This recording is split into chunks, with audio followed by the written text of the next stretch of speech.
Yo, this is BJ Gador with Men's Health, and if you sit a lot, you walk, run, jump with your toes out, and your glutes are tight and you get chronic lower back pain, let's get into those hip rotators with the elevated glute stretch or elevated pigeon stretch. Pigeon stretch being a stretch often done in yoga on the floor, but taller, bigger guys get better leverage by elevating on a tall tabletop, box, bench, bed even. Find a way to make it work, and we're gonna spend 2 to 5 minutes in this position, moving around, finding ways, the tight corners. The big focus, I want you to ideally get your leg at about a 90-degree angle. If you feel some tension in the knee, you can bring that heel closer to the hip and kind of get more in this modified position. But here's ideally where you want to be.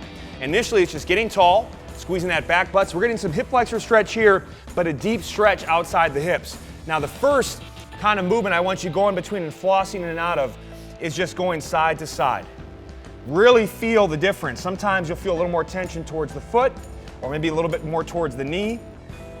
Do that for about 30, 60 seconds. Then let's actually go just towards the foot and add some rotation at the upper back, not the lower back. So I'm just kind of opening my chest to the side and you'll still feel a deep stretch all the way into that hip capsule.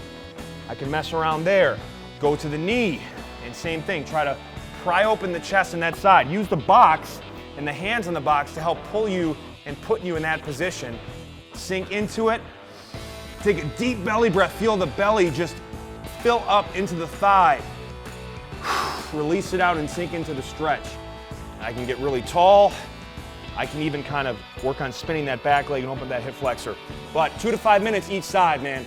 It'll really open up the glutes, improve squatting mechanics. The toe forward position makes a huge difference. You're doing a lot of stuff like this, that knee will tend to collapse in and it'll start to break down over time. So there's lots of ways and reasons to do this stretch, so do it today.